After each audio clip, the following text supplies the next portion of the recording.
चलिए, अस्सलामु अलैकुम। जैसा कि आप लोग खैर आफियत से होंगे, उम्मीद करता हूँ कि आप अल्हम्दुलिल्लाह ठीक होंगे। जैसा कि मैंने आप लोगों को लाइव क्लास के अंदर डिस्कस कर रहे थे हम लोग 2-3 दिनों से, लेकिन कुछ दुश्वारी होने की वजह से, कुछ प्रॉब्लम आने की वजह से हम लोग बात नहीं कर पाए। और बहुत सारे कमेंट आने लगे हमारे पास कि सर क्लास विजिबल नहीं दिख रहे हैं, साफ़ नहीं दिख रहे हैं। आपके कमेंट आ रहे थे, शिकायत आ रहे थे। तो चलिए, मैं कुछ दिनों तक के ऑलरेडी मेरा क्लास अब तो रुकेगा नहीं, जो चीज़ चल गया है तो चल गया है।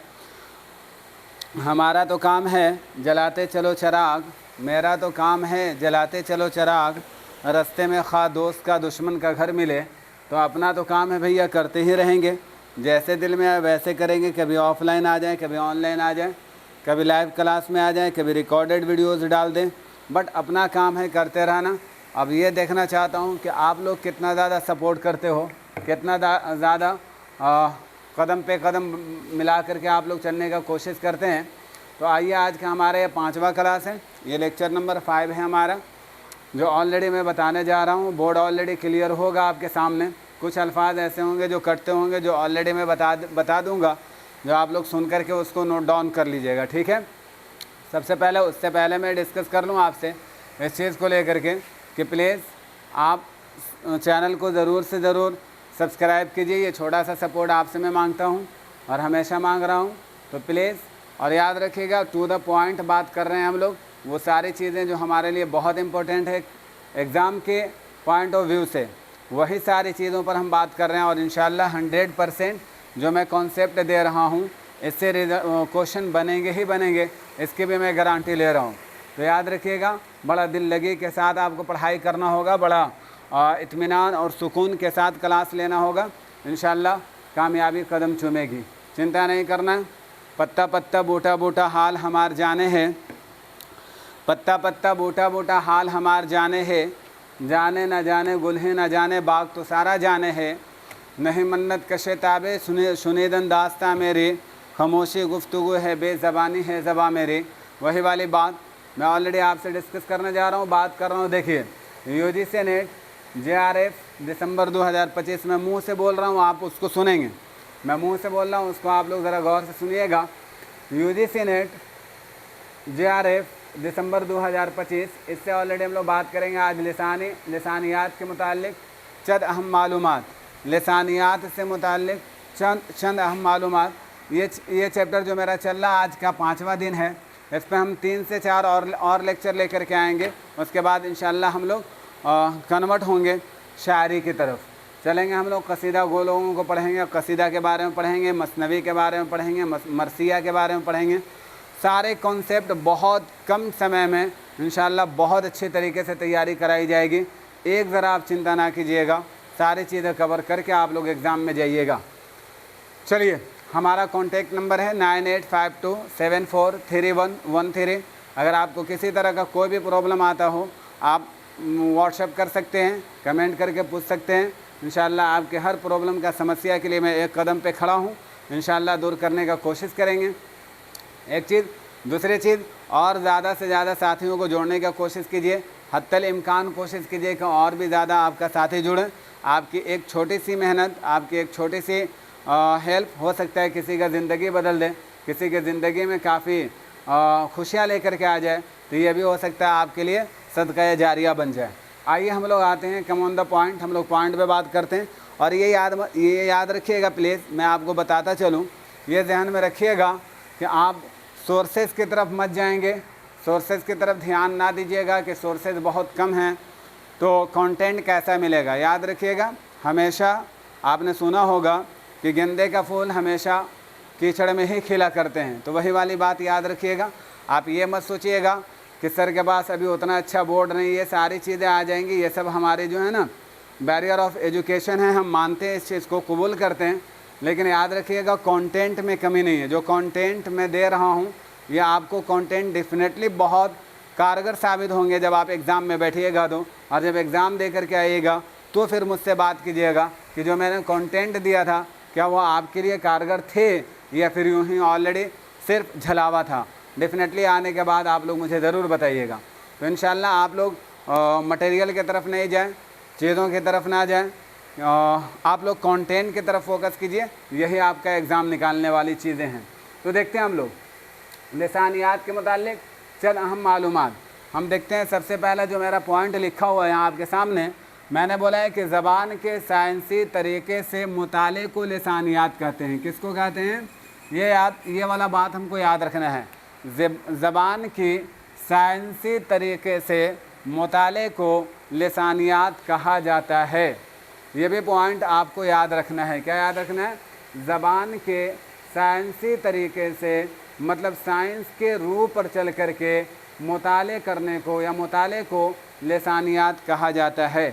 ये बात याद रखिएगा। लिसानियात के मंदरजा ज़ेल 4 शाखें बताई जाती हैं। कितनी शाखें हैं? लिसानियात की 4 शाखें बताई गई हैं, या 4 शाखें कही जाती हैं कि इसके 4 शाखें हैं। कौन कौन से हैं? तो एक है सौतियात, जिसको आप नोट डाउन कीजिएगा, लिखिएगा। दूसरा है सरफियात, तीसरा है नहवियात और चौथा है मानवियात। ये बात याद रखिएगा। सरफियात, नहवियात, मानियात और सौतियात, ये जहन में अगर आप रखेंगे तो आपको एक पॉइंट यहाँ से भी आपका बन जाएगा। और एक बात याद रखिएगा, जो हमारा सरफियात है ना, जो सरफियात है, इसी को ऑलरेडी हम मारफोलॉजी भी कहते हैं। क्या कहते हैं? मारफूजी भी हम कहते हैं। सरफियात, इसको आप मारफूजी भी कहते हो, अगर दिल करे तो लिख सकते हो आप लोग। मारफूजी भी कहा जाता है इसको, सरफियात को। तो सौतियात, सरफियात, नहवियात, मानवियात, लिसानियात के 4 मजबूत पिलर हैं, या 4 शाखें हैं। आगे देखते हैं पॉइंट नंबर 3 में। चंद अहम मुहक्किकीन ने, मतलब कुछ लिसानियात के जानने वाले, जो लिसानियात से जिनका ताल्लुक़ था, उन्होंने कहा है, चंद मुहक्किकीन ने या चंद मुहक्किकीन का मानना है कि इसके 5 शाखें होती हैं, ना कि 4। उन्होंने फ़ोनमियात को भी शामिल किया है, और वो कहते हैं कि ये भी जो हमारा फ़ोनमियात है, ये भी हमारा एक शाख है लिसानियात का। तो आप दोनों कॉन्सेप्ट याद रखिएगा। ये कॉन्सेप्ट हमारे लिए बहुत इम्पोर्टेंट है, 4 वाली। और एक कई ऐसे मुहक्किक हैं, कई ऐसे उर्दूदां हैं जिनका मानना है कि फ़ोनमियात को भी इसमें शामिल कर लेना चाहिए। तो ये भी याद रखिएगा। तो इनको अगर मिला ले तो 5 हो जाएगा, और अगर इनको अलग रखें तो सौतियात, लिसानियात की 4 शाखें निकलती हैं। अब वो 4 शाखें जो निकलती हैं, उस पर हम लोग थोड़ा डेप्थ तरीके से बात करने वाले हैं, समझने वाले हैं। तो अब आगे देखते हैं सौतियात किसे कहते हैं। सौतियात किसे कहते हैं? तो सौतियात किसे कहते हैं, इसको ज़रा गौर से देखा जाए तो लिसानियात की वो शाखें या लिसानियात की वो शाख जिसमें किसी ज़बान की आवाज़ों के मखारिज का मुताला किया जाए, मतलब कौन सी आवाज़, कौन सा तलफ़्फ़ुज़ कहाँ से अदा की जा रही है, ये ज़्यादा इम्पोर्टेंट है। इसमें लिसानियात की शाख के अंदर किसी ज़बान की आवाज़ के मखारिज के ऊपर, जैसे हमने कई बार बताया आप लोगों को कि बहुत सारे स्टूडेंट्स ऐसे होते हैं, बहुत सारी ज़बान के जानकार लोग ऐसे होते हैं जो बहुत कुछ जानते हैं, बहुत कुछ उन्हें मालूम होता है, लेकिन मालूम होने के बावजूद भी तलफ़्फ़ुज़ में उनको दुश्वारी आती है, तलफ़्फ़ुज़ में उनको परेशानी आती है। तो तलफ़्फ़ुज़ में उन्हें कैसे परेशानी आती है, तो वही चीज़ है मैं आपको बताऊँ ना, यह मखारिज से मुताल्लिक़ जो बात कर रहा हूँ, ये हमें सौतियात का चैप्टर ही बताता है कि कौन से अल्फाज का कैसे हमें उच्चारण करना है, कैसे हमें तलफ़्फ़ुज़ करना है। छोटी सी एग्ज़ाम्पल समझने के लिए, बहुत उर्दू के अंदर बहुत सारे, अरबी के अंदर बहुत सारे अल्फाज ऐसे हैं जो हम आवाज़ होते हैं, जो एक जैसा होते हैं, लेकिन अगर हिंदी के अंदर ढूंढा जाए तो बहुत सारे अल्फाज ऐसे हैं जो वहाँ पे नहीं हैं, लेकिन कॉमन बात ये है कि सारे लोग नहीं जानते हैं। जैसे हमारे यहाँ कॉमन अगर बात कर ली जाए तो हमारे लिए ज के लिए कई वर्ड हैं जिसका तलफ़्फ़ुज़ हमें डिफरेंट टाइप्स पर करना पड़ता है। जैसे जीम है, हमारे पास जाल हैं, हमारे पास जा हैं, हमारे पास जाद है, जो है, ये सारे के सारे वर्ड्स जो हैं ना, अल्फाज जो हैं ना, ये इन्हीं को दैट्स कॉल्ड मखारिज।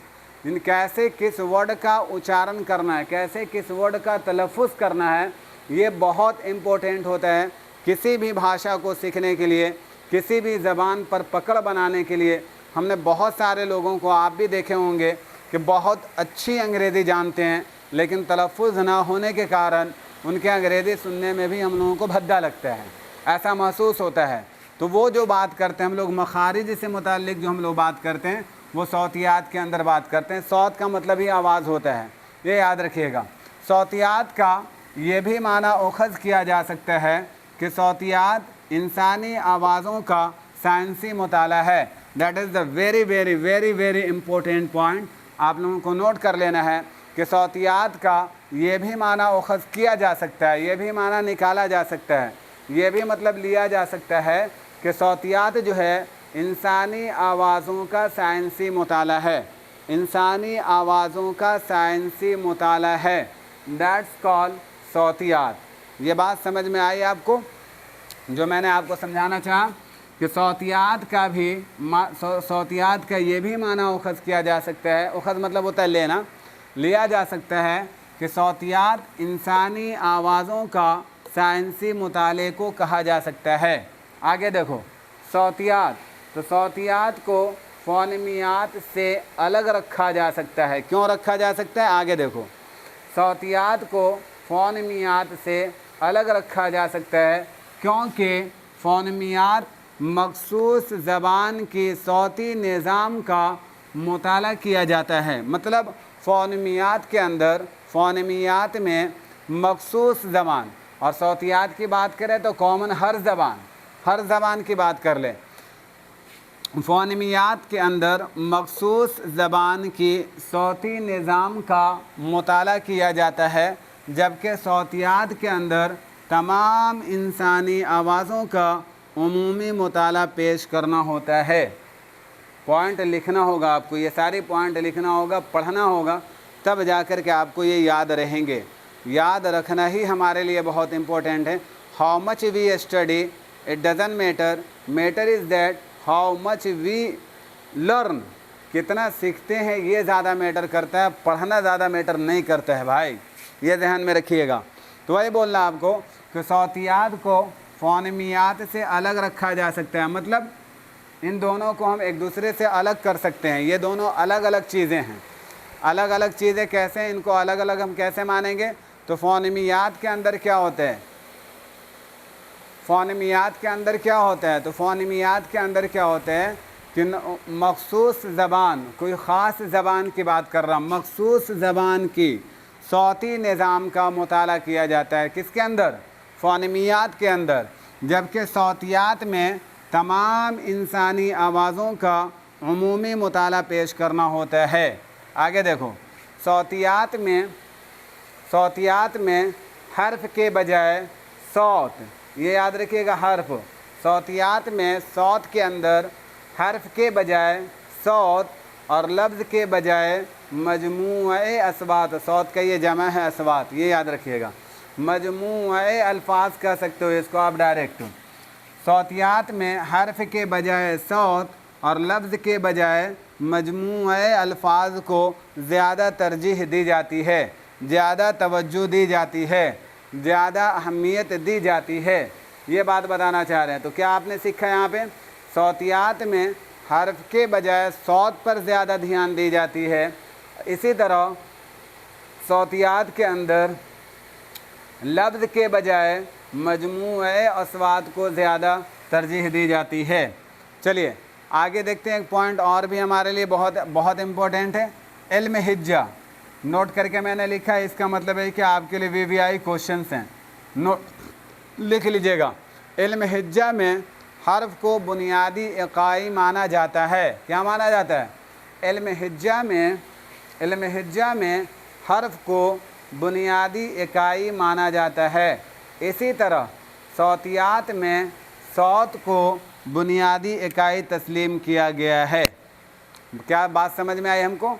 इल्म हिज्जा और सौत ये दोनों अलग अलग चीज़ें हैं। देखो, एक इल्म हिज्जा यहाँ हो गया और सौतियात ये अलग चीज़ें हो गई दोनों। इल्म हिज्जा के अंदर क्या होता है? इल्म हिज्जा में हर्फ को बुनियादी इकाई माना जाता है। मतलब हर्फ को, जो हम लोग एक हर्फ लेते हैं, सीन, जाल, जीम, नून वाव बा ये जो होता है वो हर्फ जो होता है ना उनको बुनियादी इकाई माना जाता है, जबकि सौतियात के अंदर क्या होता है, सौत को बुनियादी इकाई तस्लीम किया जाता है। सौतियात के अंदर जो आप तलफ़ुज़ करते हो, जो आप बोलते हो, जो सौत आपकी आवाज़ निकलती है ना, उन्हीं को हम सौत कहते हैं, और सौत का ही जमा अस्वात है। तो वही चीज़ आपको समझाना चाह रहा है कि इल्म हिज्जा जो है ये हर्फ को बुनियादी इकाई मानता है, जैसे जीम अलिफ बा ता जो भी आप बोलते हो उनको मानता है, बुनियादी इकाई मानता है। जबकि सौत जो होता है ना, सौतियात के अंदर क्या होता है, सौत को बुनियादी इकाई माना जाता है। चलिए अब देखते हैं नोट, मुसव्वतों और मुसम्मतों को मजमूई तौर पर सौतिया कहते हैं, सौतिया कहा जाता है, या फिर इसी को अंग्रेज़ी में आप फ़ोनेम कहते हो। क्या कहते हो? फ़ोनेम कहते हो, कहते हैं। मुसव्वतों और मुसम्मतों, अब ये मुसव्वता और मुसम्मता क्या होता है, तो आप लोग इसको ऐसे याद रख सकते हैं, मुसव्वता और मुसम्मता को, कि आप हरूफ जिसको आप हरूफ इल्लत कहते हो या हरूफ सही कहते हो उर्दू के अनुसार, और इसी को अंग्रेज़ी के अनुसार आप क्या कहते हो, वावल और कॉन्सोनेंट। क्या कहते हो? एक को बोलते हैं वावल और कॉन्सोनेंट। तो जो वावल होता है, वावल जो होता है और कॉन्सोनेंट,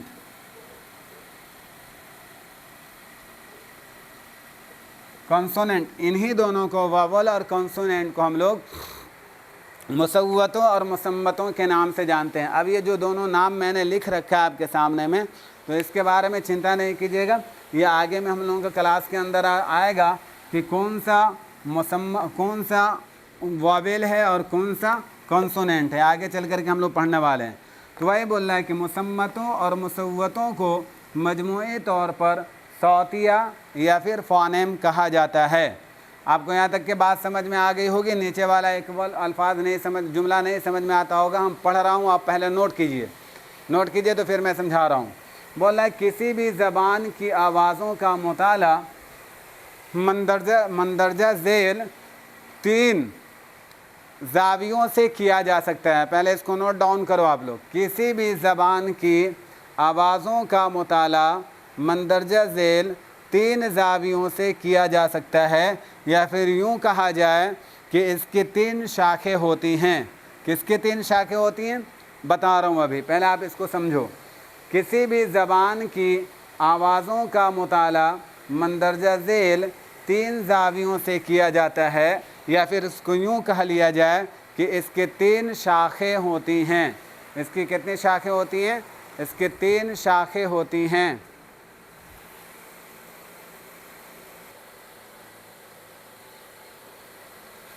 देखिए बात कर रहे थे हम लोग, बता रहे थे आपको उस समय दो चीज़ें जो है ना हम लोगों के लिए बहुत इम्पोर्टेंट है, जिस पे ऑलरेडी गौर कीजिएगा। एक मैंने बताया था आप लोगों को मुसव्वता, और दूसरा हमने बताया था मुसम्मता। उसी पे ऑलरेडी हम लोग बात करने वाले हैं। देखिए जो मैंने आपको बताया था कि 3 स्थानों में या 3 जगहों में हम लोग तकसीम करते हैं। तो देखिए पहला है हमारा तलफ़्फ़ुज़ी सौतियात, उन्हीं में से हमारा एक समयाती सौतियात, और उसी के बाद है हमारा समाई सौतियात। ये तीनों को एक बात याद रखिएगा, जो अभी 3 खानों में हम लोगों ने तकसीम किया था, बांटा था, उन्हीं का ये तीनों हिस्सा है, जिसको आप लोग ये में क्या बोलते हैं आर्टिकुलरी फोनेटिक्स कह सकते हो। फोनेटिक्स का ही हमारी बात चल रही है, हम लोग सौत से रिलेटेड बात कर रहे हैं, सौत से। और सौत को एक बात याद रखिएगा, अंग्रेज़ी में हम लोग फोनेटिक्स कहते हैं। फोनेटिक्स का एक चैप्टर बन के आता है, इंग्लिश वाले क्लास में इंशाल्लाह हम फोनेटिक्स का चैप्टर पे बात करेंगे आप लोगों से, तो फिर उस पर हम बताएंगे आप लोगों को। तो इसको याद रखिएगा, आर्टिकुलेटरी बोलते हैं, आर्टिकुलेटरी तलफ़्फ़ुज़ी सौतियात, आर्टिकुलेटरी फोनेटिक्स बोलते हैं इसको, वैसे याद रखने के लिए। लेकिन वैसे याद मत रखिएगा, अंग्रेज़ी के अकॉर्डिंग जहन में ये रखिएगा क्या है कि आपको अंग्रेज़ी से क्वेश्चन नहीं बनेगा, क्वेश्चन बनेगा सेम हूबहू जो मैं लिखा हूँ आपके सामने में। तो हम लोग अभी समझ रहे थे उसको कि इनकी जो सौतियात को हम लोगों ने 3 शाखों में बांटा था, उन्हीं में से हम लोग बात कर रहे थे तलफ़्फ़ुज़ी सौतियात, जिसको अभी मैंने बताया आर्टिकुलेटरी फोनेटिक्स। और फिर उसके बाद याद रखिएगा दूसरा वाला समयाती सौतियात, और तीसरा है समाई सौतियात। अब इनमें से देखिए एक बात समझते हैं हम लोग, सौतियात की उस शाख जिसमें आज़ा और उनके हरकत पर गौर किया जाता है, जिनसे मुख्तलिफ़ आवाज़ें पैदा होती हैं, जिन आज़ा से, ये यूँ कह लीजिए कि जिन आज़ा से मुख्तलिफ़ अस्वाद पैदा होते हैं, उन्हीं को आज़ाए तकल्लुम कहते हैं। आप लोग में से अगर मदरसे का कोई स्टूडेंट होंगे तो याद आप लोग बिगिनिंग में देखे होंगे, जब आप लोग पढ़ाई करने गए थे हिफ़्ज़ से पहले आप लोगों को जो टीचर लोग पढ़ा रहे थे तो हमेशा क्या करते थे ना कि वो हमेशा तलफ़्फ़ुज़ के लिए कभी मुंह में डंडा हूर देते थे, कभी उंगली हूर देते थे, बताते थे कि ये आवाज़ को यहाँ से निकालना है। जैसे मैं अपनी बात बताऊँ तो मुझे बहुत ज़्यादा अगर किसी चीज़ में दुश्वारी थी तो वो बड़ी शीन को कहने में बहुत ज़्यादा दुश्वारी होती थी। आई थिंक लगता है कि 15 से 18 दिन मैंने ले लिया था इसको सीखने में। तो वही चीज़ को आपको ये बताना चाह रहे हैं यहाँ पे कि सौतियाती की उस शाख में आज़ा और उनके हरकत पर गौर किया जाता है, मतलब उनके आज़ा कौन सी आवाज़ को कहाँ से हम तलफ़्फ़ुज़ देते हैं। जैसे पूरी की पूरी चीज़ें हमारी ज़बान या फिर कह लीजिए हमारी दांत और हमारी होंठ, जिनको आप बोलते हो लिप, टीथ एंड टंग, इन्हीं पे पूरा खेल होता है। याद रखिएगा, इन्हीं से पूरी आवाज़ जो हमारे तलफ़्फ़ुज़ होते हैं वो यहीं से हमारे होते हैं सारी चीज़ें। तो वही आज़ा के मतलब वही चीज़ बता रहा आपको, टंग, लिप और टीथ। और उनकी हरकत, हरकत का मतलब होता है गति, मोशन, जिसको अंग्रेज़ी में आप बोलते हो। गौर किया जाता है मतलब उन्हीं पर ध्यान दिया जाता है, ध्यान आकर्षित किया जाता है, जिससे मुख्तलिफ मतलब भिन्न भिन्न तरीके का या फिर आप कह सकते हो डिफरेंट टाइप्स ऑफ आवाज़ें पैदा होती हैं। जैसे अभी एक एग्जांपल मैंने दिया था ना कि आप जीम ले लो, जा ले लो, जाल ले लो, इसी तरह जो ले लो, और इसी तरह एक और वर्ड मैंने बताया था जाद ले लो।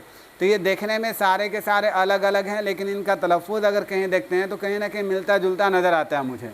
तो उसी को समझने के लिए हमने बोला आपको कि आवाज़ें पैदा होती हैं इन्हीं से। जिन आज़ा से मुख्तलिफ़ अस्वाद पैदा होते हैं उनको ही हम लोग आज़ाए तकल्लुम कहते हैं। बात यहाँ तक कि आई थिंक एकदम क्लियर हुआ होगा। अब आज़ा को, यही आज़ा जो अभी मतलब मैंने बताया आप लोगों को टंग के बारे में, तीत के बारे में, इन्हीं आज़ा को 2 हिस्सों में तकसीम किया गया। कितने हिस्सों में? 2 हिस्सों में तकसीम किया गया। ये पॉइंट याद रखने वाला है और ये पॉइंट क्वेश्चन बनेगा। This is a VVI important question, most important question है हमारा। तलफ़्फ़ुज़कार और उसी को बोलते हैं मकाम तलफ़्फ़ुज़। तलफ़्फ़ुज़कार का मतलब क्या होता है? मकाम तलफ़्फ़ुज़ मतलब जहाँ से आप तलफ़्फ़ुज़ की अदायगी कर रहे हो, और तलफ़्फ़ुज़कार जहाँ से हमारी आवाज़ निकल रही है, जो हम आवाज़ बोल रहे हैं, उन्हीं के बारे में बात कर रहा हूँ। आप देखो एक बात और याद रखना, उर्दू में 8 मुसव्वते होते हैं, इनमें 5 तवील और 3 खफ़ीफ़ होता है। 5 तवील और 3 खफ़ीफ़। अब ये भी पॉइंट आपको याद रखने वाला है। उर्दू में कितने मुसव्वते होते हैं? तो 8 मुसव्वते होते हैं। कितने होते हैं? 8 मुसव्वते होते हैं। अभी हमने मुसव्वता और मुसम्मता के बारे में बात कर रहे थे।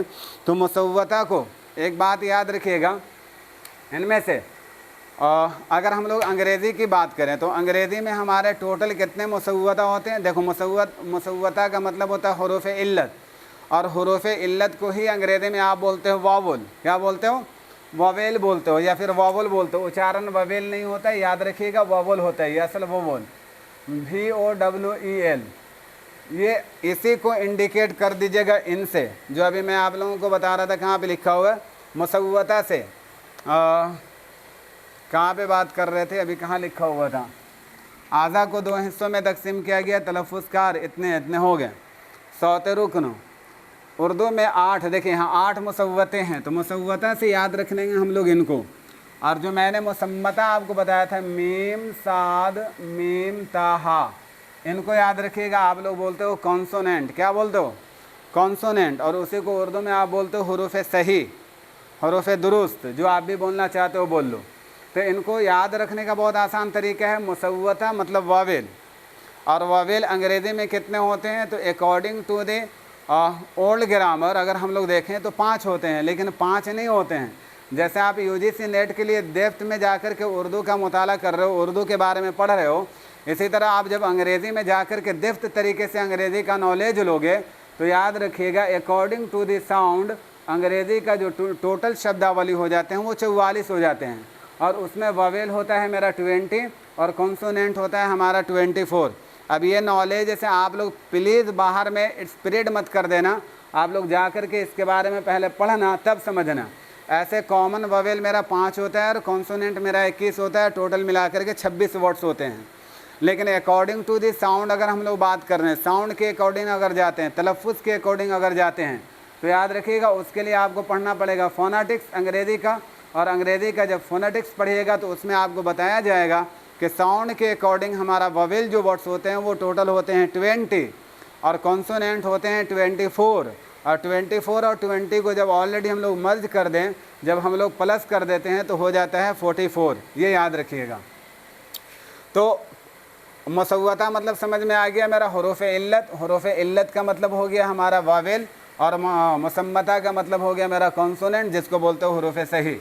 तो उर्दू में 8 मुसव्वतें हैं। अब कन्फ्यूज़ मत हो जाइएगा। कॉमन जब आप लोग उर्दू कायदा पढ़ रहे थे या अरबी का कोई किताब पढ़ रहे थे तो वहाँ आपको टीचर लोग पढ़ाया था कि हुरूफ इल्लत 3 होते हैं, अलिफ वाव या।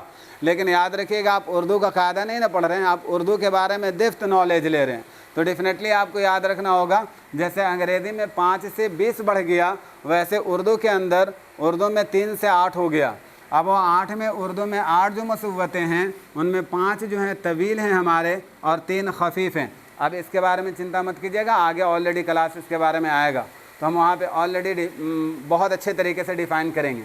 सौते रुकन, सौते रुकन की अगर बात किया जाए तो सौती एतबार से मतलब सौत आवाज़ के एतबार से, आवाज़ के अकॉर्डिंग ज़बान की अदायगी के वक्त आवाज़ें जो होती हैं ना ये ग्रुप में तकसीम हो जाती हैं। ग्रुप में तकसीम होने का मतलब इनको हम लोग डिवाइड कर देते हैं, बांट देते हैं, तकसीम कर देते हैं। और कितनी जगहों पे तकसीम करते हैं आगे में हम लोग देखते हैं, जिनको तनफ़ुसी गिरवाह कहा जाता है या गिरोह कहा जाता है, जिनको तनफ़ुसी गिरोह कहा जा सकता है या कहा जाता है। अब एक पॉइंट और है, उसको 2 मिनट में हम लोग समझ लेते हैं। फ़ोनेमियात, फ़ोनेमियात ये भी याद रखिएगा, सौतियात का ही एक बहन है या भाई कह लो, जो भी आप कहना चाहते हो कह लो। ये भी एक पार्ट है, हिस्सा है। इसके बारे में हम लोग डिटेल कल क्लास लेंगे इंशाल्लाह। कल हम समझाएंगे आपको इसके बारे में, थोड़ी सी समझ लेते हैं, फोकस कर लेते हैं। फ़ोनेमियात में सबसे छोटी इकाई फ़ोनेम का होता है, फ़ोनेम का होता है। अब ये पॉइंट याद रखने वाली है आप लोगों को, ये याद रखिएगा। फ़ोनेमियात का सबसे छोटी इकाई हमारा फ़ोनेम होता है, ये याद रखिएगा। फ़ोनेमियात के अंदर ज़बान की अहम तफ़ाउली आवाज़ों को मालूम के तरीक़ों का मुताला किया जाता है। मतलब कौन सा, ये बताना चाह रहा है कि आपको कौन सा वर्ड जो है हमारा तफ़ाउली वज़न पर आ रहा है, इस चीज़ को ज़हन में रखना होगा। वो हमें कौन बताता है? वो हमें फ़ोनेमियात का चैप्टर बताता है, या फिर कह सकते हैं कि फ़ोनेमियात के असबाक के अंदर इसको हम सीखते हैं कि कौन से वर्ड। अब आगे चल करके हम लोग जब शेर व शायरी पढ़ेंगे, जब डॉक्टर अल्लामा इकबाल को पढ़ेंगे, मीर तकी मीर को पढ़ेंगे, बिहार से शाद अज़ीमाबादी साहब को पढ़ेंगे, कलीम आजिज़ साहब को पढ़ेंगे, या इसी तरह हम लोग मोहम्मद हुसैन आज़ाद को पढ़ेंगे, अल्ताफ़ हुसैन हाली को पढ़ेंगे, तो वहाँ पे ऑलरेडी जो हम वज़न बता रहे हैं ना आपको, तफ़ाउली, मफ़ाइलन, ये सारे वर्ड का यूज़ वहाँ पे चल करके हम लोग पढ़ेंगे। और उसी वज़न से हम लोग शेर व शायरी को भी पकड़ते हैं कि कौन सा शायर कौन सी शायरी किस शायर से बिलोंग करता है। अंदाज़ अलग होना चाहिए। जैसे मैंने आपको एक रूल बताया था कि जैसे कलीम आजिज़ साहब का 2-3 अशार अगर आप पढ़ लेते हैं, 2-3 शायरी को उनको अगर आप पढ़ लेते हैं तो डेफिनेटली आपका दिमाग में ये चीज़ आ जाएगा कि कोई भी उनके अलावा उनके शायरी को देखिएगा तो आप बता दीजिएगा कि ये कलीम आजिज़ साहब का है। तो ऐसे हर ऑलरेडी जैसे हम लोग पढ़ेंगे डॉक्टर अल्लामा इकबाल साहब को, तो इनके पढ़ेंगे हम लोग लेनन खुदा के हुजूर में। तो इनका जो तर्ज है ना, इनका तर्ज को पकड़ने का बहुत आसान तरीका है। वहाँ चल कर के हम ट्रिक बताएंगे कि ये अब ये क्वेश्चन बनता है आपका, उनका 4 मिसरा दे दिया जाता है, 6 मिसरा दे दिया जाता है, और ये पूछा जाता है, उनकी किताबों का नाम ऊपर में दिया जाता है और पूछा जाता है कि ये जो शेरी मिसरे हैं ये अल्लामा इकबाल के कौन सी किताब से ली गई है। ये चीज़ें, तो इन सारी चीज़ों को आपको दिमाग में रखना होगा। तो फ़ोनेमियात में सबसे छोटी इकाई फ़ोनेम होता है, जान के हम लोग। फ़ोनेमियात में ज़बान की अहम तफ़ाउली आवाज़ों को मालूम करने का तरीक़े को मुताला कहा जाता है। याद रखेंगे, उर्दू में कुल 11 हुक्कारी आवाज़ें होती हैं। हुक्कारी का मतलब समझते हो? हुक्कारी का मतलब समझते हो? वो वर्ड जो मुरक्कब करके बनाई जाए। मुरक्कब करके बनाने का मतलब होता है, जैसे हिंदी में, एक बात समझना, जैसे हिंदी में एक वर्ड है, हमको यहाँ पे लिखना रहता है, जैसे मान के चलो हम लिख देते हैं ख, तो हम ऐसे लिख दे डायरेक्ट, यहाँ पे वर्ड मिला, ये किसी से मर्ज हो करके नहीं आया है। लेकिन अगर मान के चलो फॉर एग्जांपल हमको उर्दू में लिखना है, हुक्कारी वही वर्ड होता है। अब जैसे हमको उर्दू में लिखना है ख, तो ख लिखने के लिए क्या करना पड़ेगा? काफ बराबर प्लस हा बराबर ख। शायद आप लोग बचपन में पढ़े होंगे तो शायद ऐसे ही पढ़ाया जाता हो, मिला करके। तो जब मुरक्कब अल्फाज को मिला करके हम लोग बनाते हैं, दैट्स कॉल्ड हुक्कारी आवाज़ या हुक्कारी अल्फाज। अब इसके 15, 16, 17, 12, 13 वर्ड्स होते हैं। जैसे हम लोग हर जगह मिला करके बनाते हैं, पा हा बराबर फ, ता हा बराबर थ, ऐसे करके बनाते हैं। लेकिन हिंदी में जा करके देखिए तो थ के लिए डायरेक्ट वर्ड है, ब के लिए, भ के लिए डायरेक्ट वर्ड है, वहाँ पे बा और हाँ मिल करके नहीं बनता है। ये चीज़ें हैं। तो उसी को ये आपको समझाना चाह रहा कि उर्दू में कुल 11 हुक्कारी आवाज़ें हैं। सादा आवाज़ें तहरीरी अलामत या शक्ल में लाने का नाम हुरूफ है। एक बात याद रखिएगा, उर्दू का जो टोटल अल्फाज हैं, जो उर्दू में टोटल अल्फाज हैं, ये 36 होते हैं। आपको ये बात मैं बताया था ना, आपको कहा था ना कि एक बात, एक कंटेंट में हमेशा दे करके जाऊंगा। तो 36 अल्फाज होते हैं। लेकिन याद रखिएगा, मौलवी अब्दुल हक, ये कॉल आप लिख लीजिएगा, मौलवी अब्दुल हक का मानना है, मौलवी अब्दुल हक को और किस नाम से जाना जाता है, या इनका उर्दू में क्या रोल रहा है। तो एक बात याद रखिएगा, आप सीख जाइए। ऑलरेडी अगर ऊपर में मन करे तो नोट में लिख लीजिए कि बाबाए उर्दू के नाम से जाने जाने वाली जो शख्सियत थी वो मौलवी अब्दुल हक का ही था। मौलवी अब्दुल हक के बारे में बहुत हम लोग डीप पढ़ेंगे चल करके। दिल्ली के जामा मस्जिद में इन्होंने तालीम हासिल की। इन्हीं का स्टूडेंट जो था, जब ये मस्जिद से जाते थे, क्या बोलते हैं, रोटी लाने के लिए, सब्ज़ी लाने के लिए, थे जिसके घर में जाते थे, उनके जो उस्ताद मोहतरम थी, उनकी बेटी इनकी पिटाई करती थी और कई मसाला पीसने के लिए दिया करती थी। और इत्तफाक से ऐसा हुआ कि ज़िंदगी में फिर उन्हीं के साथ उनका जोड़ा भी बना और फिर उन्हीं से मौलवी अब्दुल हक साहब की शादी भी हुई थी। तो हम लोग इसके बारे में डिटेल हम लोग आगे चल करके पढ़ेंगे। तो ये जो मैंने आपको बताया लाने का नाम, तो मौलवी अब्दुल हक के बारे में ये याद रखिएगा कि मौलवी अब्दुल हक साहब का कहना था, इन्होंने कहा कि जितने भी अल्फाज हैं ना, हरूफ जो है ना, ये 50 हैं। इनकी तादाद कितनी है? 50 हैं। और याद रखिएगा, इन्हीं 50 को मौलवी अब्दुल हक ने हुक्कारी अल्फाज को भी शामिल करके बताया कि ये टोटल के टोटल 50 अल्फाज हैं। तो उर्दू हर्फ ज़बान के अंदर जो टोटल वर्ड हैं वो 36 हैं, लेकिन मौलवी अब्दुल हक ने इनकी तादाद 50 बताई है, क्योंकि इन्होंने हुक्कारी अल्फाज को भी हुरूफ माना है। ये याद रखिएगा।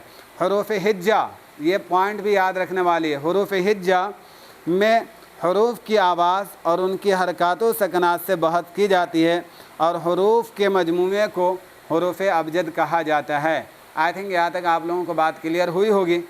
आई थिंक बात समझ में अच्छी तरह से आई होगी। और अगर नहीं आया होगा तो मैंने आपको बता दिया, मैं अपना चैनल का ये लिंक ये कर दिया हूँ, डिस्क्रिप्शन बॉक्स में डाल दिया हूँ। वहाँ से आप जा कर के वीडियो को वॉच कर सकते हैं, ज़्यादा से ज़्यादा साथियों को जोड़ सकते हैं। और जो भी किसी तरह का क्वेरी हो आप कमेंट कीजिएगा, इंशाल्लाह आपके कमेंट देखी जाएगी, सुनी जाएगी और उसका हल निकाला जाएगा। दीजिए मुझे इजाज़त, मिलते हैं इंशाल्लाह नेक्स्ट क्लास में। तब तक के लिए खुदा हाफिज़। और ज़्यादा से ज़्यादा मैं कई बार बोला, ज़्यादा से ज़्यादा साथियों तक के शेयर कीजिएगा, ताकि और लोग जो अब तक आगाह नहीं है इस क्लास से वो भी बखूबी वाकिफ़ हो जाएँ। मिलते हैं इंशाल्लाह नेक्स्ट क्लास में। खुदा हाफिज़। अस्सलामु अलैकुम।